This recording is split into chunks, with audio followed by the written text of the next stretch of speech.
Bismillahirrahmanirrahim. Assalamualaikum warahmatullahi wabarakatuh. Alhamdulillah. Alhamdulillahilladzi bi ni'matihi tatimmu shalihah. Asyhadu an la ilaha illallah wa asyhadu anna Muhammadar Rasulullah alladzi arsala rasulahu bil huda wa dinil haq. Kama qala ta'ala fil Qur'anil Karim, a'udzu billahi minasyaitonir rajim. Bismillahirrahmanirrahim. Ya ayyuhalladzina amanu kutiba alaikumus syiyam kama kutiba alal ladzina min qablikum la'allakum tattaqun. Kama qala fi ayatin ukhra, a'udzu billahi minasyaitonir rajim. Bismillahirrahmanirrahim. Ya ayyuhalladzina amanu tubu ilallahi taubatan nasuha. Shadaqallahul azim wa shadaqa rasulullahul karim wa nahnu ala dzalika minasyahidin wasyakirin. Alhamdulillahirabbil alamin.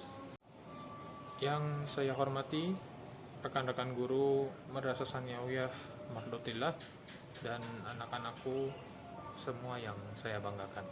Puji syukur kita panjatkan kehadirat Allah Subhanahu wa taala karena alhamdulillah pada hari ini kita masih bisa melakukan yang namanya puasa Ramadan. Mudah-mudahan hingga akhir kita diberikan kelancaran sampai bertemu dengan hari kemenangan. Salam taslim kita panjatkan kepada junjungan Nabi besar kita Nabiullah Muhammad sallallahu alaihi wasallam, kepada keluarganya hingga kepada kita yang masih setia kepada ajaran yang beliau sampaikan. Anak-anakku semua, hari ini tema yang akan saya sampaikan adalah tentang kiat-kiat untuk mendapatkan ampunan Allah Subhanahu wa taala.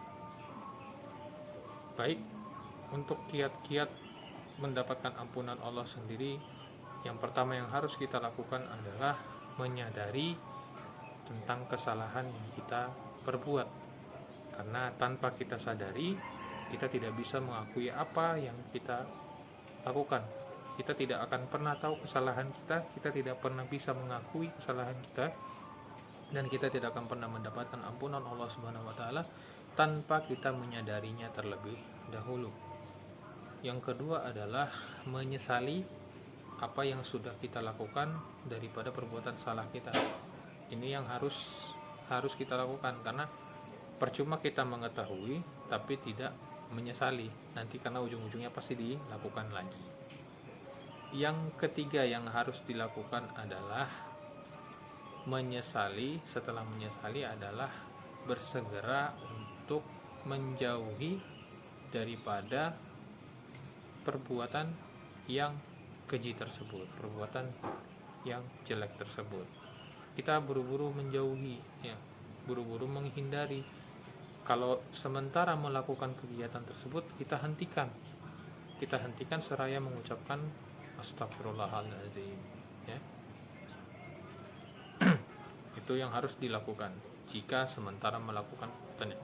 Jika sudah melakukannya, maka ketika kita menyadarinya, ketika kita mulai menyesalinya, maka kita ucapkan dalam hati astagfirullahaladzim. Kemudian hal selanjutnya yang bisa dilakukan adalah melakukan yang namanya pertaubatan, melakukan yang namanya pertaubatan sesuai dengan yang dikatakan Allah dalam surat Quran surat At-Tahrim ayat 8, ya ayyuhalladzina amanu tubu ilallahi taubatan nasuha, yang artinya hai orang-orang beriman, bertaubatlah dengan sebenar-benarnya taubat, dengan taubat yang sesungguhnya, yaitu taubatan nasuha. Taubatan nasuha adalah kita menyesali kemudian bersumpah tidak melakukannya lagi dan menjauhi daripada perbuatan salah tersebut. Jadi tidak ada lagi yang namanya pengulangan. Kalau masih diulang berarti bukan bertaubat namanya, bukan bertaubat namanya, tapi hanya sekedar menyesal dan kemudian melakukan lagi, masih belum bertaubat. Jadi bagi anak-anakku semua, silahkan jika memang menyesali perbuatannya, bertaubatlah dengan sebenar-benarnya taubat. Kalau bisa juga melakukan sholat taubat,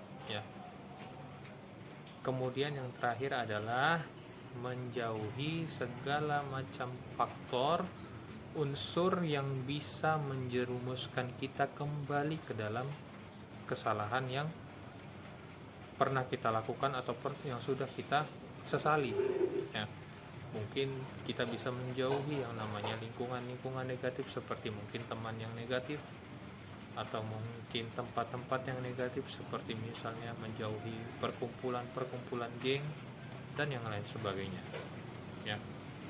Karena percaya tidak percaya, ada sebuah peribahasa dalam Arab yang artinya adalah, jika kamu berteman dengan penjual minyak wangi, jikalau kamu tidak mendapatkan minyaknya, setidaknya kamu mendapatkan harumnya. Adapun jika kamu berteman dengan pandai besi, kalaupun kamu tidak mendapatkan apinya, setidaknya kamu mendapatkan baunya. Yang artinya adalah kurang lebih bahwa jika kita berteman dengan seseorang yang baik, jika kita memiliki teman yang baik, circle pertemanan kita bagus, maka hasilnya juga akan bagus. Tapi jika kita mendapatkan circle pertemanan yang buruk, maka mendapatkan juga pertemanan yang buruk, atau kitanya juga jadi buruk, ya. Itu saja tentang kiat-kiat untuk mendapatkan ampunan dari Allah Subhanahu wa taala. Kurang lebihnya mohon dimaafkan. Billahi fisabilil haq. Assalamualaikum warahmatullahi wabarakatuh.